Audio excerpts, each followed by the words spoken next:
ಶಾಸಕ ಹ್ಯಾರಿಸ್ ಮಾತನಾಡಿ, ನಮ್ಮ ರಾಜ್ಯದ ಜನರ ತೆರಿಗೆ ಪಾಲು ಕೇಳಲು ಹೋಗುತ್ತಿದ್ದೇವೆ. ಡೈಲಾಗ್ ಹೊಡಿತಿರೋ ಬಿಜೆಪಿಯವರು ನಮ್ಮ ಜೊತೆ ಬಂದು ಹೋರಾಟ ಮಾಡಲಿ, ದುಡ್ಡು ತಂದು ನಮ್ಮ ಜೊತೆ ಇಲ್ಲಿ ಬಂದು ಹಣ ತಗೊಳ್ಳಿ. ಇದು ಕಾಂಗ್ರೆಸ್ ಬಿಜೆಪಿ ಫೈಟ್ ಅಲ್ಲ, ಇದು ಕರ್ನಾಟಕಕ್ಕಾಗಿ ಮಾಡ್ತಿರೋ ಹೋರಾಟ ಎಂದರು. ಇಲ್ಲಿ ಕುತ್ಕೊಂಡು ಬೇಕಾದ್ರೆ ಕೇಳಲಿ, ಕೇಂದ್ರ ಸರ್ಕಾರ ನಮಗೆ ಕೊಡಬೇಕಾಗಿರುವುದು ಕೊಡಲಿ, ನಮ್ಮ ಶೇರ್ ಕೇಳ್ತಾ ಇದ್ದೀವಿ. ಬಿಜೆಪಿಯವರು ಸಪೋರ್ಟ್ ಮಾಡಲಿ. ಸಂಸದರಿಗೆ ಚುನಾವಣೆಯಲ್ಲಿ ಸರಿಯಾದ ಪಾಠ ಕಲಿಸಲಿದ್ದಾರೆ. ಸಂಸದರು ಕೇಳಿದ್ರೆ ನಾವು ಯಾಕೆ ದೆಹಲಿಗೆ ಹೋಗುತ್ತಿದ್ದೀವಿ ಎಂದರು.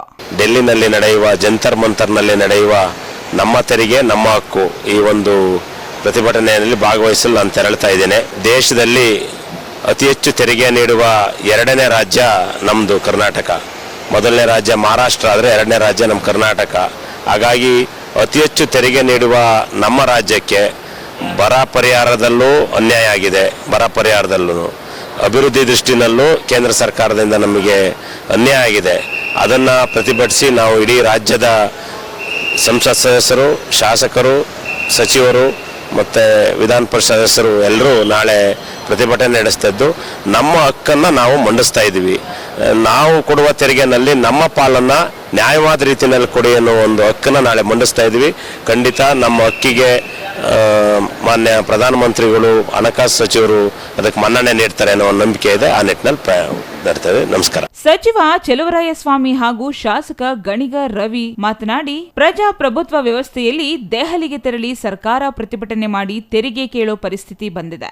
4 ತಿಂಗಳಿನಿಂದ ಬರಗಾಲದ ಹಿನ್ನೆಲೆ ಕೇಂದ್ರದಿಂದ ಬರ ಪರಿಹಾರ ಸರಿಯಾಗಿ ಬರಲಿಲ್ಲ. 26 ಸಂಸದರು ಬಿಜೆಪಿಯಲ್ಲಿ ಗೆದ್ದಿದ್ದಾರೆ. ಇವರು ಏನ್ ಕೆಲಸ ಮಾಡ್ತಿದ್ದಾರೆ? ನಮ್ಮ ರಾಜ್ಯದ ಹಣ ನಮಗೆ ಕೊಡಿ ಅಂತ ಕೇಳುತ್ತಿದ್ದೇವೆ. ಅದಕ್ಕೆ ರಾಜ್ಯ ಬಿಜೆಪಿಯವರು ಸ್ಪಂದಿಸಿ ಅವರು ಕೂಡ ನಮ್ಮ ಜೊತೆ ಭಾಗವಹಿಸಲಿ, ಇಲ್ಲ ಅಂದ್ರೆ ರಾಜ್ಯದ ಜನ ಸರಿಯಾಗಿ ಬುದ್ಧಿ ಕಲಿಸಲಿದ್ದಾರೆ ಎಂದರು. ಗೌರ್ಮೆಂಟ್ ಇರ್ಬೋದು, ರಾಜ್ಯದ ಗೌರ್ಮೆಂಟ್ ಇರ್ಬೋದು, ಎಲ್ಲರೂ ಜನಕ್ಕೆ ಕೆಲಸ ಮಾಡುವಂಥ ಒಕ್ಕೂಟದ ವ್ಯವಸ್ಥೆ. ಇಂಥ ಒಂದು ದುರಂತವನ್ನು ನಾವು ನೋಡಿಲ್ಲ.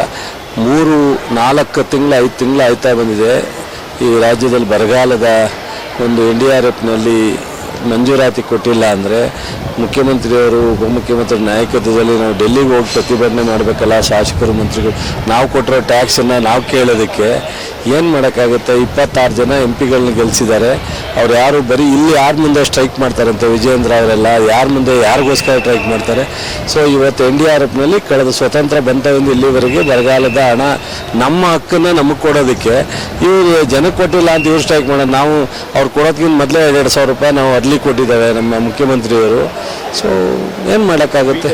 ಸಚಿವ MB ಪಾಟೀಲ್ ಮಾತನಾಡಿ, ಯಾವ ರಾಜ್ಯಗಳು ಶಿಸ್ತಿನಿಂದ ತೆರಿಗೆ ಕಟ್ಟಿದೆ ಆ ರಾಜ್ಯಗಳಿಗೆ ಉತ್ತಮ ಅನುದಾನ ನೀಡಬೇಕು. ಆದರೆ ನೀವು ಅದನ್ನ ಮಾನದಂಡವಾಗಿ ಇಟ್ಟುಕೊಳ್ಳಬೇಕು. ಹೆಚ್ಚು ತೆರಿಗೆ ಕಟ್ಟಿದವರಿಗೆ ಅನ್ಯಾಯ ಮಾಡಿ ಉಳಿದ ರಾಜ್ಯಗಳಿಗೆ ನೀಡಿದ್ರೆ ಇದು ರಾಜಕೀಯ. ನಮಗೆ ಬರಬೇಕಾದ ಅನುದಾನದ ಬಗ್ಗೆ ಜನರಿಗೆ ತಿಳಿಸಬೇಕು. ನಮಗೆ ಬರಬೇಕಾದ ಹಣ ಬಂದ್ರೆ ಗ್ಯಾರಂಟಿ ಜೊತೆಗೆ ಅಭಿವೃದ್ಧಿಗೂ ಹಣ ಸಿಗುತ್ತೆ. ಒಂದು ಕಡೆ ಅಪಪ್ರಚಾರ ಮಾಡುವುದು ಇವರೇ, ಹಣ ಬರದ ಹಾಗೆ ಮಾಡುವವರು ಇವರೇ.